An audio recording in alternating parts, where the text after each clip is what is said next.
0% ब्याज पर mobile finance कराएं मात्र 10 मिनट में। तो हमारा पता है आदिनाथ मोबाइल, गीतांजलि कॉम्प्लेक्स, 3 बत्ती, सागर, मध्य प्रदेश। मध्य प्रदेश के पूर्व मुख्यमंत्री दिग्विजय सिंह बुधवार को दिवंगत कांग्रेस विधायक विनोद डागा को श्रद्धा सुमन अर्पित करने बैतूल पहुंचे। इसके बाद उन्होंने मीडिया से बात करते हुए कृषि कानूनों को लेकर पीएम मोदी पर निशाना साधा। उन्होंने कहा कि कृषि कानूनों को लेकर मोदी जी को जिद छोड़ देनी चाहिए, लेकिन मोदी उस मानसिकता के व्यक्ति हैं जो मैं कहूँगा वही सही, बाकी सब बेकार है। लेकिन विश्वास है कि वे जिद छोड़ देंगे और तीनों कानून वापस लेंगे।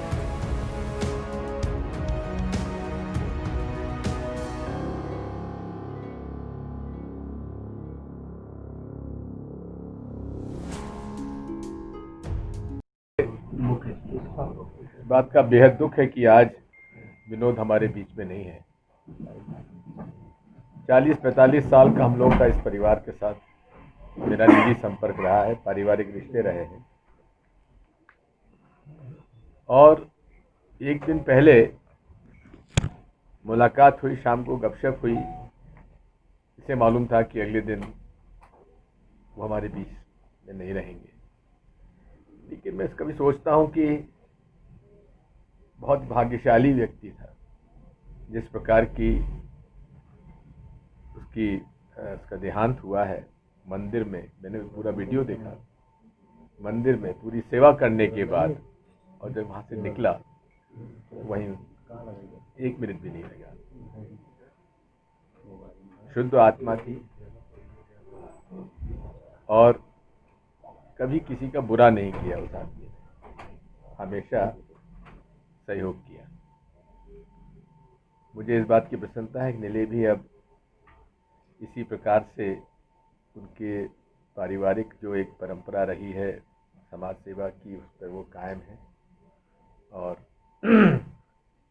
हमारा पूरा न केवल समर्थन है, आशीर्वाद है, पूरा सहयोग है।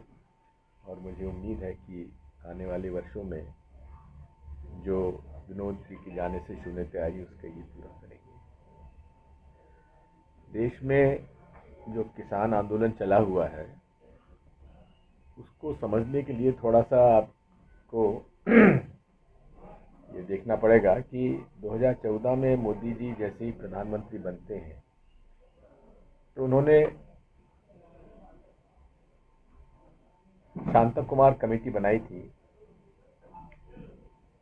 कंट्रोल की दुकानें पीडीएस सिस्टम पर वर्क करने के लिए। रिपोर्ट दी, उन्होंने रिपोर्ट दी कि इसमें गरीबों को खाद्यान्न देने के बजाय नगद राशि दी जाना चाहिए। वहीं से शुरुआत होती है इस किसान ऑर्डिनेंस के उद्देश्य की। जब कैश बेनिफिट ट्रांसफ़र होगा तो फिर अनाज खरीदने की ज़रूरत नहीं है, और जब अनाज खरीदने की ज़रूरत नहीं तो मिनिमम सपोर्ट प्राइस देने की ज़रूरत नहीं है। तो इस बात को हमें समझना पड़ेगा कि आखिर ये क्यों लाए। इस देश में लगभग 12 से 15 लाख करोड़ के एग्रीकल्चर कमोडिटी का मार्केट है, जिस पर इंटरनेशनल मल्टीनेशनल जो हैं बड़ी बड़ी कंपनियां हैं वो मार्केट में आना चाहती हैं। और इसीलिए एसेंशियल कमोडिटीज़ एक्ट में भी उन्होंने जमाखोरी का जो कानून था उसे डाइल्यूट किया है और उसमें भी लिमिट ख़त्म कर दी है।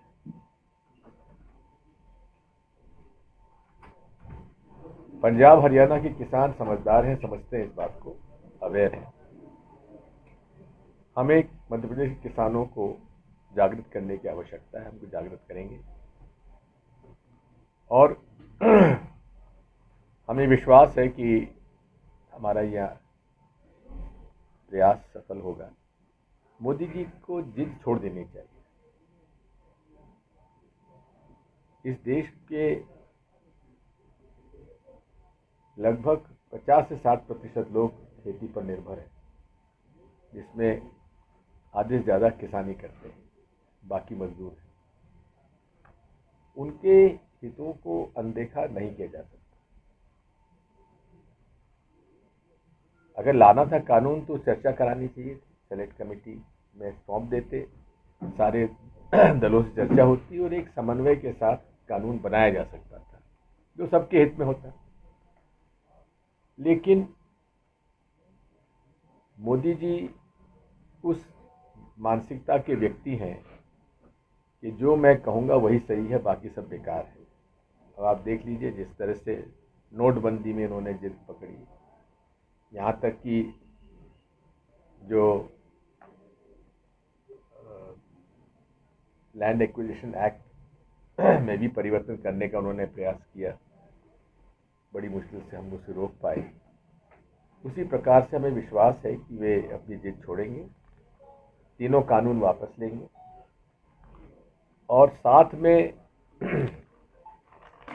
जॉइंट सेलेक्ट कमेटी बनाएंगे पार्लियामेंट की, जिसमें कि सभी पार्टियों से चर्चा करके एक समन्वय के साथ सर्वसम्मति से जो कानून पास हो, किसानों के हित में, मजदूरों के हित में, वो करेंगे।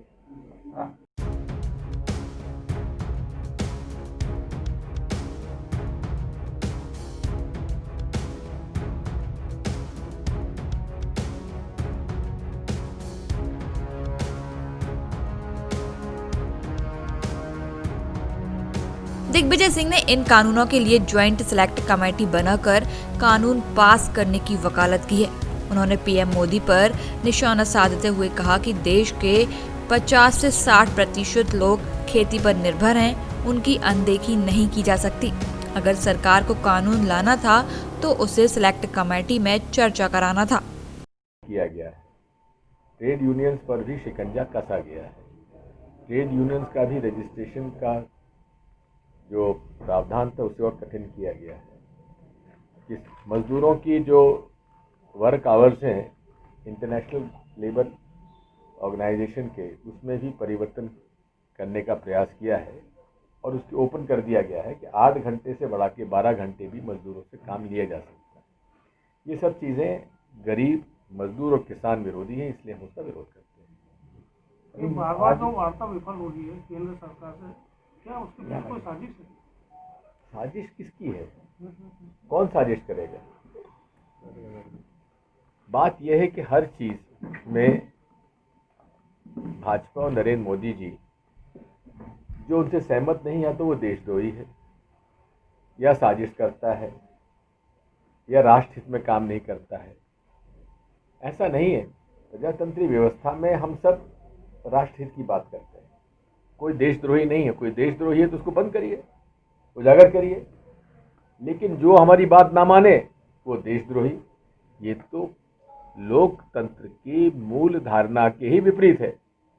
लोकतंत्र में विपक्ष तो होता ही है, और विपक्ष नहीं होगा तो फिर लोकतंत्र किस बात का? एक तंत्र हो जाएगा। बीजेपी का आरोप है कि 20 पेज का किसानों मसौदा दिया है के लिए जो किसानों कानून को है उसको किसानों को गुमराह करने का आरोप है कांग्रेस पर। ये मतलब ऐसा है कि ने भी आज लगाया। ठीक है, तो अकाली दल वाले भी गुमराह हो गए, बाकी दल भी गुमराह हो गए। प्रकाश सिंह बादल जैसा व्यक्ति जिसने शुरू से भाजपा को सपोर्ट किया और सर्वमान्य नेता है उस पंजाब और उस अकाली दल के, उनको भी वो भी गुमराह कर रहे हैं, या वो भी गुमराह हो गए। तो ये बेकार बात करते हैं। भाजपा अकेली पड़ गई है। एमएसपी को लेकर उन्होंने लिखित आश्वासन देने की बात कही। आज 20 पेज का मसौदा भी किसानों के सामने रखा है। अरे आश्वासन क्या है? कल मैं मंडी में था इंदौर में, 1940 का 1980 क्या रेट है गेहूँ की? एमएसपी शायद 1940 है। 1400 में गेहूँ बिक रहा था कल। चने की कीमत एमएसपी है 4,850, 4,000 और 4,500 चना बिक रहा था। आश्वासन से क्या होता है? इन्होंने आश्वासन दिया नोटबंदी हम 50 दिन में समाप्त हो जाएगा व्यवस्था। आज हालत यह है कि तब 17.5 लाख करोड़ की करेंसी मार्केट में थी, आज 26 लाख की करोड़ की संपत्ति करेंसी मार्केट में है। ये 9 लाख करोड़ कहाँ से आया? किसके पास है? मार्केट में तो नजर नहीं आता। इकोनॉमी बढ़ नहीं रही है। तो ये केवल गुमराह करने वाली बात है, और इसलिए हम सब किसानों के साथ हैं, हर पार्टी से उठकर। और मैं तो उम्मीद करता हूं कि नीतीश कुमार जी और एनडीए में जितने बीजेपी के अलाइज हैं वो इन पर दबाव डालकर किसानों के हित में किसान विरोधी कानून वापस लेने के लिए इन्हें बाध्य करेंगे। मध्य प्रदेश में कांग्रेस क्या करेगी इसको लेकर, किसानों के आंदोलन को हम लेकर? तो किसानों के साथ हैं, मजदूरों के साथ हैं।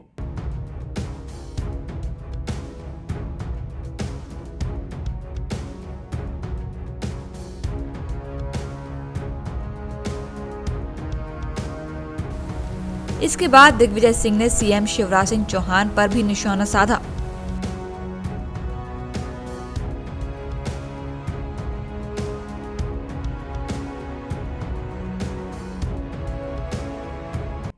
आज शिवराज सिंह जी ने कहा है कि जो मध्य प्रदेश में सरकार है मेरिट की सरकार है, जो पिछली जो सरकार थी वो लेन देन की सरकार है। कौन सी मेरिट की? मेरिट की सरकार है। लेन देन की सरकार तो रही ना।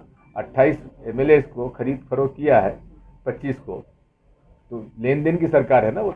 एक बात और आई सामने करके जो बात हो रही है एसएससी पीसीसी को 2 दिन ताले नहीं खुले, क्या संगठन पीसीसी के 2 दिन ताले नहीं खुले अभी बीच में? ऐसा नहीं है। नगरीय चुनाव को लेकर जो बातें हो रही है कि अध्यक्ष का चुनाव अपना मुंह के द्वारा किया जाएगा, क्या आपको लगता सही है जो पुराना फैसला उन्होंने बदल दिया? जी, अध्यक्ष के चुनाव को और महापौर के अध्यक्ष के चुनाव की बात कर रहे हैं, जो शिवराज जी ने मना कर दिया, अभी चेंज कर दिया, आपको क्या लगता है? ऐसा है, जो ये था दोनों प्रणालियाँ चल रही हैं। एक जनता द्वारा चुना जाता है, एक पार्षदों द्वारा चुना जाता है।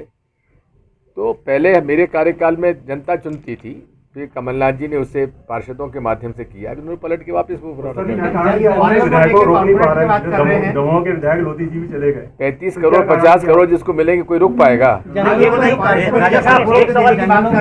की संगठन जो अभी मध्य प्रदेश संगठन की स्थिति है वो दृढ़ करने के लिए कोई प्लान है कि कांग्रेस का? कमलनाथ जी के पास है। जंगलों में जो कारोबार कर रहे हैं, आपको लगता है वन विभाग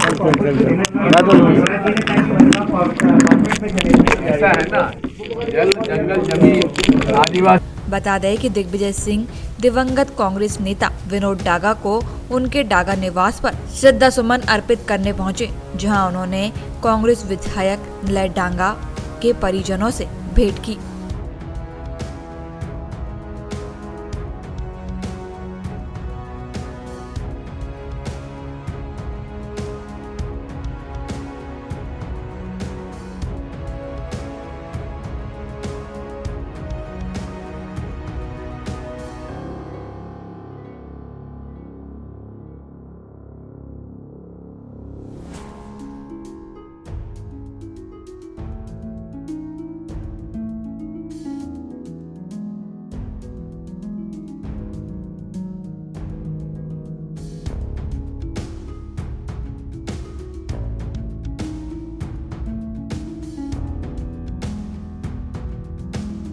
बैतूल से महेश चंदेल, सागर टीवी न्यूज। 0% ब्याज पर मोबाइल फाइनेंस कराएं मात्र 10 मिनट में। Adinath mobile, Geetanjali complex, Vivo, Oppo, Samsung, Realme, MI सभी मोबाइलों की अनुपम श्रृंखला उचित रेट पर उपलब्ध है। Charger, earphone, Bluetooth, glass guard, back cover, संपूर्ण मोबाइल एसेसरीज एवं रिपेयरिंग। तो हमारा पता है आदिनाथ मोबाइल, गीतांजलि कॉम्प्लेक्स, 3 बत्ती, सागर, मध्य प्रदेश। हमारे नंबर हैं 9993723214, 8770621235।